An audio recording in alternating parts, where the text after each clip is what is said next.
My name is Jessica Quill. I was 48, and my husband celebrated our 18th anniversary by telling 30 relatives and employees that the best gift he could give everyone was a week without me.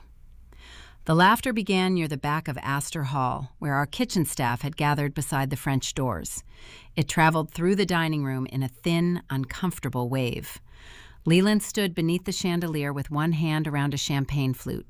He waited until the laughter faded, then presented me with a white envelope tied in navy ribbon. "A cruise," he announced. 8 nights in the Caribbean. No schedules, no spreadsheets, and absolutely no emergency calls to the kitchen.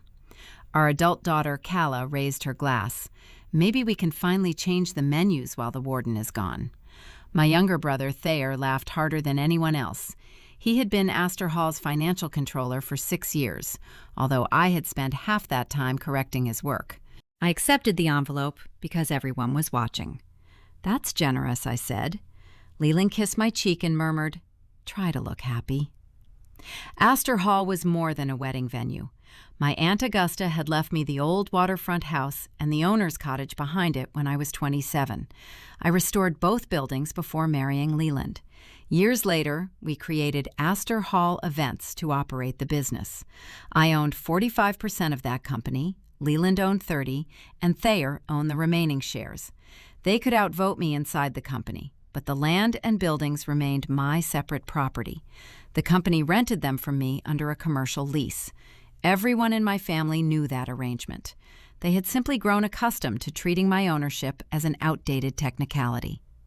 Before I go any farther, please subscribe to the channel if quiet betrayals and earned reckonings are the stories that keep you listening. The dinner continued, but the jokes became sharper after dessert. Leland told our florist that I had personally inspected 12 shades of ivory ribbon. Thayer described me as someone who could turn a napkin into a federal investigation. Calla demonstrated the expression I supposedly made when employees arrived late. People laughed because my family had given them permission. I never raised my voice. I thanked the staff, carried the cruise envelope back to the cottage, and placed it inside my handbag. The cruise departed from Galveston that Sunday, September 15th. Leland was supposed to travel with me, but a financing emergency appeared on Friday afternoon. He said he would finish a conference call, take another car, and meet me at the terminal. Sunday morning was bright and windless. Our driver, Orson Rusk, loaded my 2 suitcases into the trunk while Leland stood on the cottage steps checking his phone. Eudora Pike lived in the bungalow beyond our east hedge. She was 76, observant without being intrusive, and had known me since Augusta was alive. She came through the gate carrying a folded newspaper. Leland glanced toward her, so she pretended to straighten the collar of my jacket. Her face was pale. "Jessica," she whispered, "pretend you forgot your passport and go back. Sit in the bathroom for 10 minutes. You'll understand when you see what happens." I stared at her. "What did you see?" "Not here." The town car engine was running. Leland had stopped looking at his phone. Eudora stepped away and opened her newspaper as though she had merely come over to discuss the weather. She had never lied to me, so I trusted her. I got into the car, and Orson drove toward the road. Once the cottage vanished behind the oleanders, I asked him to circle the block and stop beside Eudora's rear gate. "My bags stay with you," I said. "If anyone asks, we returned for my passport." Orson studied me through the mirror, then gave a single nod. I walked back through the side garden. Leland opened the cottage door before I reached it. "What happened?" "My passport isn't in my handbag." His eyes dropped toward the bag on my shoulder. "Check the desk upstairs. I'll call Orson." "I copied it in the downstairs bathroom yesterday. I might have left it in the cabinet." The powder room stood between the library and the front hall. I entered, locked the door, and sat on the closed toilet lid. My passport was exactly where it had always been, inside the zippered pocket of my handbag. I set a timer on my watch. Less than a minute later, the patio door opened. Shoes crossed the kitchen tiles. Someone moved quickly through the hall, and Bianca Say's voice reached me through the thin bathroom wall. "Her car came back." "She forgot her passport," Leland replied. "Keep your voices down." Thayer entered next. I recognized the drag in his right shoe from an old ankle injury. Nessa's compliance queue closes at 11, he said. I need the authority pages. Calla has them. Our daughter answered from the library. I scanned what Dad asked me to scan. That was all. My breathing slowed rather than quickened. Years of forensic accounting had taught me something useful about panic. It wasted the first clean minutes after a discovery. Bianca lowered her voice, but I could still hear her. The investor preview is Wednesday. Are we calling it a retirement announcement? A health leave, Leland said. It sounds kinder. Thayer gave a low chuckle. By the time Jessica gets back, the bridge loan will be funded and the board vote will be finished. What if she calls from the ship? Calla asked. She has no internet package. Besides, she trusts me. There was a pause, followed by the snap of metal clasps. The bank already accepted the digital packet, Leland continued. Bianca, take the executed copy. Through the narrow gap beneath the door, I saw a blue leather portfolio pass from Leland's hand into Bianca's. Calla sounded uneasy. You said Mom approved the replacement pages. She approved me handling whatever Astor Hall needed. That isn't the same thing. It will be after Wednesday. Thayer asked when Leland planned to join the cruise. I canceled my berth 11 days ago. Jessica can spend the week learning how little the business needs her. Something touched the library table with a hollow clink. I later realized they were opening the champagne Eudora had seen delivered. They'll applaud when Calla explains the burnout, Leland said. No one argues with a concerned daughter. My watch vibrated. Then the 10 minutes were up. I opened the bathroom door. All 4 of them turned toward me. Bianca held the blue portfolio against her coat. Thayer had a bank folder open on the library table. Calla stood beside a portable scanner, while Leland still held the bottle. No one spoke. I reached into my handbag and took out my passport. It was behind the towels, I said. Leland recovered first. We were planning another anniversary surprise. So I see. Calla's mouth opened, but nothing came out. I returned the passport to my bag and walked toward the front door. Leland followed me onto the steps. You'll miss boarding. Then you should finish your conference call. Orson was waiting where I had asked him to stop. He drove me to a hotel near the harbor instead of the terminal. A bellman removed both suitcases from the trunk and carried them to my room, where I kept them until I left the hotel. The first thing I checked was the cruise account. Leland's reservation had been canceled on Wednesday, September 4th, exactly 11 days earlier. Mine remained active. I called the cruise line, declined boarding, and converted the flexible fare into travel credit issued in my name. Then I downloaded the cancellation history. At 11:20, I called Nessa Holt, the commercial lender whose name Thayer had mentioned. I knew her because Gulf Meridian Bank handled Astor Hall's operating accounts. I did not accuse anyone of a crime. I gave her my full name, identified the property, and said a power of attorney bearing my signature had probably been altered. Nessa became very careful. I can't discuss a pending application, she said. I understand. I'm giving you a fraud notice before funds move.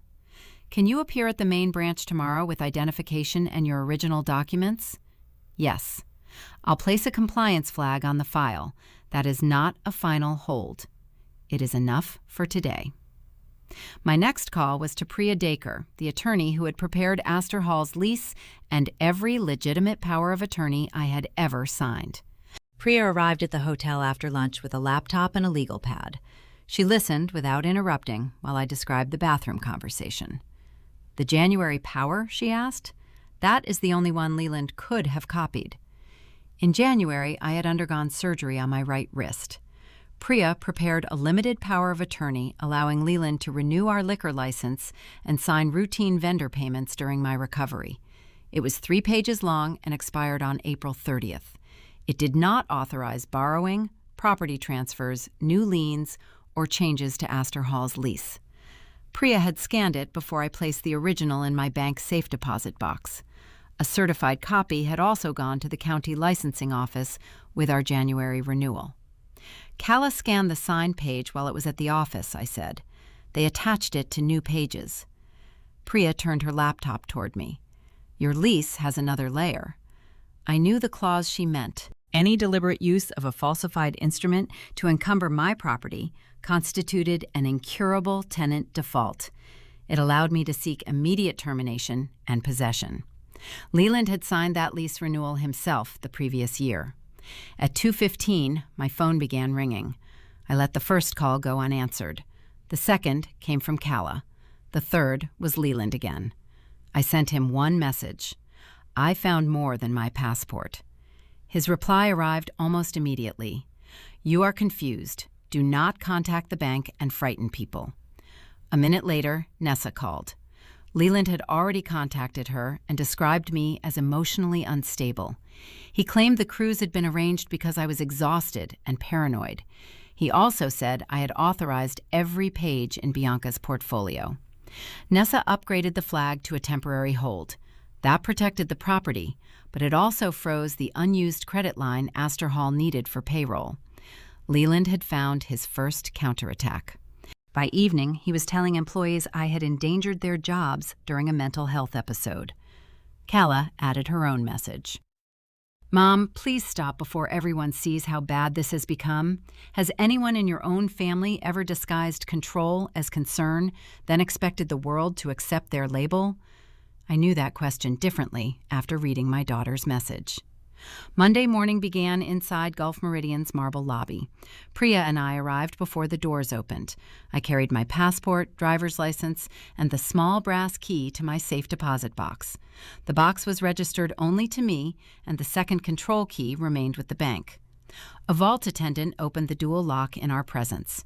I removed the sealed envelope containing the January power of attorney and handed it directly to Priya. She checked the staple marks before passing it to Nessa in a conference room upstairs. Nessa placed the bank's submitted version beside it on a screen. The difference was immediate. My original document had 3 pages. The bank had received 7. Its first pages granted Leland authority to borrow against Astor Hall, amend leases, transfer business interests, and sign property documents through the end of 2026. The final page contained a perfect image of my signature. It is not ink, Priya said. It's a scan from the limited document. Nessa called the bank's fraud unit while we sat there. She could not release their file to us, but she confirmed that Bianca had transmitted it through the broker portal the previous Friday. I carried my original back to the vault. The attendant returned it to the safe deposit box, closed both locks, and handed my brass key back to me. I fastened it onto my personal key ring. Leland arrived as we crossed the lobby. Calla was with him. He had changed into the gray suit he wore for lender meetings. His expression suggested a patient husband confronting an embarrassing emergency.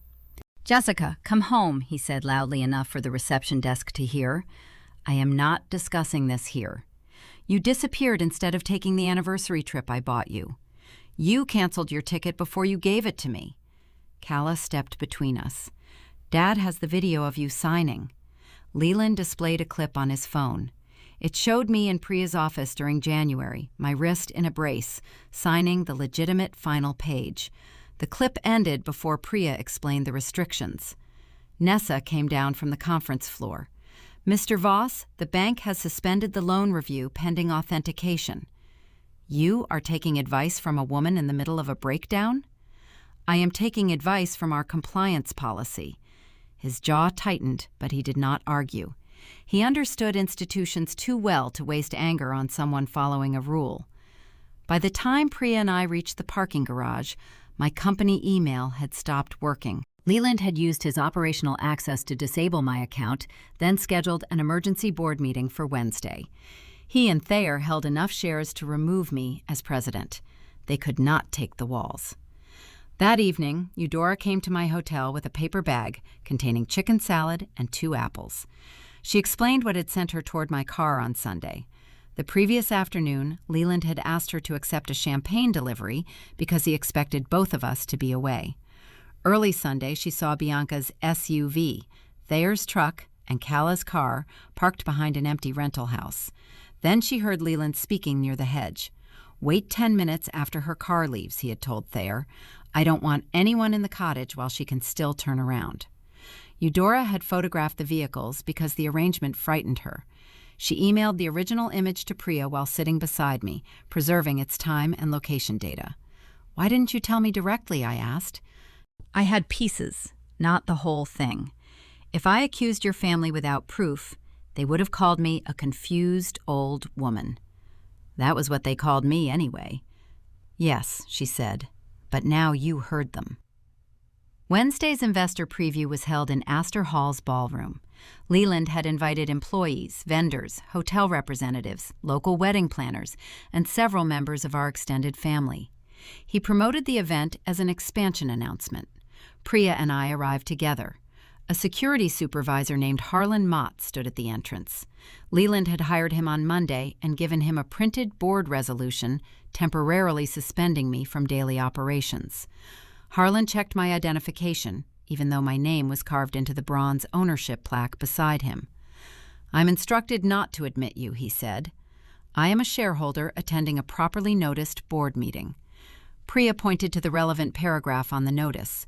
Harlan contacted the company's lawyer, then allowed us inside under escort. The room had been arranged like a celebration. Champagne rested in silver buckets, and a rendering of a modern hotel wing covered the wall behind the stage. Bianca stood near the lender's table without her blue portfolio. She avoided my eyes. Thayer called the board meeting to order. Leland moved to remove me as president because my behavior had allegedly threatened payroll, lender confidence, and client relationships. I voted against the motion. Leland and Thayer voted for it. The removal was legal. I had built the company with people I loved and given them enough power to remove me from its chair. Leland walked directly from the table to the stage. "Jessica has carried Astor Hall for many years," he told the crowd. "Recently, that burden became too heavy. Our family has encouraged her to accept treatment and step away." Whispers moved among the wedding planners. Calla joined him at the microphone. "I watched my mother become suspicious of everyone around her. We hoped the cruise would give her rest, but she chose to create a crisis instead." My own daughter said it publicly. She said it in the house my aunt had entrusted to me before the staff I had trained and the clients whose weddings I had saved. I remained in my chair. Leland displayed the cropped signing video on the ballroom screen. To anyone without the original document, it looked convincing. Then he announced that Astor Hall would join a regional hospitality group once financing closed. Some people applauded. Others watched me. When Leland asked whether I wished to say anything, I stood. "Before anyone relies on that power of attorney," I said, "ask Gulf Meridian whether it passed authentication." The applause stopped. Priya crossed the room and handed Leland a formal notice of lease default. He accepted the pages in front of Bianca, Harlan, and the assembled guests. Priya kept the service copy in her case. Leland glanced at the first paragraph. "You cannot shut down 11 weddings because you are offended." "This is not about offense," I said. He lifted the notice so the nearest guests could see it. "This is what instability looks like." Harlan escorted us outside. He did not touch me, but the sight of security leading the owner from her own property did exactly what Leland intended. By sunset, photographs were circulating online. He had almost won the story. Friday, September 20th, brought the first emergency court hearing. Leland's lawyers asked the judge to prevent me from terminating the lease, entering Astor Hall, contacting clients, or interfering with company accounts. They argued that I was using ownership rights to retaliate after a lawful board vote. Priya presented the limited power of attorney, but the bank had not yet released its forensic findings. Leland's lawyers claimed there were 2 separate documents, one limited and one broad. The signing video created just enough uncertainty. The judge preserved the status quo for 14 days. I could inspect the property for safety, but I could not remove Astor Hall events or disrupt scheduled weddings before the full hearing. Outside the courtroom, Leland approached me beside a crowded bank of elevators. His lawyer remained several feet away. "Take $310,000 and the cottage," Leland said. "Give the company a long lease, approve the financing, and this can end quietly." "You forged my authority." "You cannot prove I knew the pages were different." "I heard you in the library." A wife overheard her husband, That is not a business record. The elevator doors opened, but neither of us moved. "Calla believes me," he said. That was the blow he expected to finish the conversation. Instead, I entered the next elevator with Priya and let him remain in the corridor. How would you have acted then? Accepted the offer to protect what remained, or risked the property on evidence that had not yet surfaced? I chose the second path, but it came close to costing me everything. The court permitted a safety inspection the following Tuesday. Harlan met me at Astor Hall with a neutral building engineer and an IT technician from our managed network provider. Leland had changed the office locks after the temporary order. He had given the new key to Harlan, who unlocked the door in our presence and retained it afterward. I did not search desks or cabinets. I inspected electrical panels, alarm systems, and the server closet because the company's equipment was connected to wiring owned with the building. The network technician opened the print management console. A scan job from September 10th appeared in the audit history. It had used the office scanner at 6:14 in the evening, when Calla and Leland were both scheduled on site. The job contained one image, POA signature page. The attached device number matched our scanner. Harlan read it over the technician's shoulder. "Can that record be altered?" I asked. "Not from this office. The vendor keeps the master log." Leland entered before the technician could open more details. His lawyer had called him after Harlan reported our arrival. The order allows a building inspection, not corporate espionage. The technician closed the console. He had already sent a preservation request to his company's compliance server in Priya's presence. Leland looked at Harlan. "Remove them." Harlan unlocked the outer door but did not touch anyone. We left with no copied company files, only the knowledge that an independent record existed. Calla came to my hotel that night. She looked exhausted, and the polish from the investor event was gone. I did not invite her into the bedroom area. We sat near the lobby windows, where employees moved around us. "Dad said you approved broader pages," she began. "You heard him in the cottage. I heard him say you approved whatever the hall needed. You also heard me say nothing because I was in the bathroom." Her face tightened. "In January, he asked me to scan the signature page. He said coffee had damaged his copy." "What happened in September?" "He emailed replacement pages and told me to combine them with the scan." "Did you read them?" "Not carefully. You read enough to call Wednesday a retirement announcement." Calla stared toward the harbor. "He promised the hotel group would make me creative director. He said you would never let me lead while you were in charge." That part, at least, was honest. "Why did you tell everyone I was unstable?" "Because the bank froze the loan, employees were panicking, and Dad said the whole place would collapse if people believed you. You decided it was better if they stopped believing me." She did not answer. Calla opened an email on her phone. It contained Leland's September instructions and the replacement pages as attachments. She forwarded the complete message to Priya while I watched. Priya confirmed receipt by text and transferred a preserved copy to the bank's fraud examiner that same evening.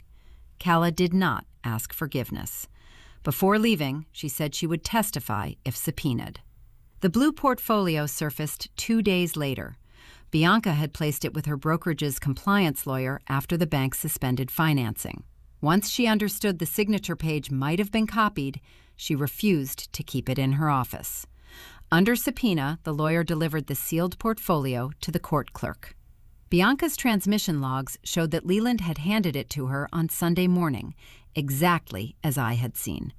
The clerk marked it as evidence and kept it secured with the case exhibits. At the October 3rd hearing, the courtroom filled before we arrived. Employees sat behind Leland. Several couples with booked weddings occupied the opposite benches. Nessa testified that the bank had received a 7-page authority document through Bianca's portal. She also confirmed that no money had been funded. Priya described the only power of attorney she had prepared. The county licensing office supplied its January copy, bearing a received stamp across the margins of all 3 pages. The judge lifted the 2 versions. "They cannot both be originals," she said. Leland's lawyer argued that I had authorized later corrections. He displayed a screenshot of a message I had sent during my wrist recovery. Use that power for whatever Astor Hall needs. The sentence looked broad when isolated. Priya displayed the full conversation from my phone. The next line read, "That means license renewal and routine vendor payments only. No borrowing, property transfers, or lease changes." Leland had cropped the message before giving it to his lawyer. The judge dissolved the restrictions against me, but she did not hand over the property immediately. With weddings approaching and factual disputes remaining, she appointed a neutral operations manager until trial. Neither side had full control. For 10 weeks, Leland continued arriving at Astor Hall through the front entrance, while I used the owner's cottage behind it. We crossed paths without speaking. The neutral manager protected weddings, supervised payroll, and prevented either side from moving equipment. Harlan remained because the manager trusted him to follow written instructions rather than family loyalties. The bank's forensic examiner, Morel Kay, spent those weeks tracing the documents. She compared the digital signature page with Priya's January scan. A tiny dust mark beside my middle initial appeared in both images. 3 staple shadows aligned at identical angles. The September pages had been created on Leland's laptop. The signature image came from the Astor Hall scanner job Calla described. The managed network provider authenticated its audit history. Morel also examined the cruise cancellation. Leland had canceled his berth before Bianca transmitted the loan packet and before he presented the cruise as my anniversary gift. Every piece had been created by a person, moved by a person, and preserved somewhere they had failed to consider. The final trial opened on Tuesday, December 10th. Astor Hall employees filled the gallery again. Bianca sat behind her brokerage lawyer, while Calla chose a bench near the aisle rather than beside her father. Leland testified first. He admitted creating the replacement pages, but insisted they reflected verbal authority I had given him. He described the January document as a temporary draft and claimed Priya had misunderstood our plans. Priya's county-filed copy made that explanation difficult. Under questioning, Leland acknowledged canceling his cruise ticket. He said he needed to stay behind for financing meetings. "Why did you tell your wife you were meeting her at the terminal?" Priya asked. "I didn't want to upset her." "Why were the financing participants instructed to wait until her car left?" "I wanted a quiet meeting." "Why did you call the investor event a health leave instead of a board change?" "To protect her reputation." A murmur moved through the gallery. Thayer testified that he believed every document was legitimate. Morel then showed an email in which he asked Leland whether the January signature would survive a bank review. Thayer claimed he had meant visual quality. Bianca described receiving the blue portfolio in the cottage library. She said Leland represented it as an executed authority packet and instructed her to send the digital version before my ship sailed. Finally, Calla took the stand. She looked at me once, then faced the judge. "My father emailed the new pages," she said. "I combined them with my mother's scanned signature page." "Did Jessica Quill approve that process?" "Not in my presence." "Why did you tell guests she was mentally unwell?" Calla's voice almost failed. "Because my father said the investors would leave unless I made the family look united. I also wanted the position he promised me." No one in the courtroom laughed then. Morel testified last. She explained the document layers without technical drama, placing each event on a screen: the January scan, the September replacement pages, Bianca's upload, the cruise cancellation, and the bank flag. Leland's attorney tried one final approach. "Is it possible Mrs. Quill knew about the replacement pages and later changed her mind?" Morel turned toward the judge. "Anything is possible in theory. The records show Mrs. Quill was excluded from every transmission, while the other participants discussed completing the transaction during her absence." The judge ruled from the bench late that afternoon. She found that Leland had knowingly used a falsified instrument in an attempt to encumber my separate property. Thayer had participated with sufficient knowledge to trigger the lease clause. Astor Hall Events had therefore committed an incurable default. The temporary management arrangement ended. The company was ordered to surrender the premises by noon on Friday, December 13th. The bank permanently denied the financing. The board vote removing me as company president remained valid, but it no longer gave Leland or Thayer the right to occupy my buildings. They still controlled an operating company. They simply did not control Astor Hall. Friday's turnover happened before a public crowd. Employees gathered on the front lawn, along with several wedding planners and couples whose events had survived the dispute. A civil deputy stood beneath the same chandelier where Leland had given me the cruise. Harlan checked the court order, then approached Leland. I need every key issued for the hall, cottage access, storage rooms, gates, and offices. Leland removed a heavy ring from his belt and placed it on the registration table. Harlan counted each key against the property schedule, then passed the complete ring to the deputy. The deputy handed it to me. Thayer carried one box of personal belongings through the ballroom. Leland followed with a leather briefcase. Neither man addressed the people outside. Calla stood beneath the portico but did not join them. When the doors closed, Harlan removed the temporary company badge from his jacket and laid it on the reception desk. "I followed the resolution that existed," he said. "Now I'm following the order that replaced it." "I know." He left through the side entrance. I walked alone through the ballroom. The chairs remained arranged for the next wedding, and winter light crossed the floor Augusta had taught me to polish as a teenager. In the library, the table still held a pale circle where the champagne bottle had rested that Sunday morning. I locked the office, tested the patio doors, and returned to the front hall. Then I walked outside carrying the ring of keys to the land and buildings that had always belonged to me. The months afterward were quieter than the fight. I opened a new events company inside Astor Hall, and most of the kitchen and maintenance staff chose to return. We kept the surviving wedding dates, simplified the expansion plans, and removed the hotel rendering from the ballroom wall. I did not keep the anniversary jokes. In March, Eudora sat with me on the cottage porch while rain moved across the harbor. She had brought lemon cake in a dented tin, and I had brewed the tea. "I nearly stayed in the car that morning," I told her. I nearly said nothing. "Why didn't you?" She considered the question while watching gulls settle along the seawall. Augusta once told me that silence is useful only when someone is listening carefully inside it. We ate the cake without discussing courts, banks, or signatures. From a distance, I saw what became of my family. Thayer worked mornings at a restaurant supplier across the island. One afternoon, I spotted him unloading stacked chairs without the tailored jackets he had worn at Astor Hall. Leland moved into a furnished apartment near the causeway. I saw him once at a waterfront cafe, sitting alone with his phone face down on the table. Calla took an events position at a beachfront hotel. She sent occasional messages that did not ask me to forget what happened. I answered some of them. We had not returned to the relationship we once claimed to have, but we had stopped pretending. Bianca withdrew from hospitality brokerage. Her former office displayed a different company's sign by spring. Astor Hall's first wedding under my new team took place in April. The bride arrived early, the musicians arrived late, and the cake leaned slightly toward the east windows.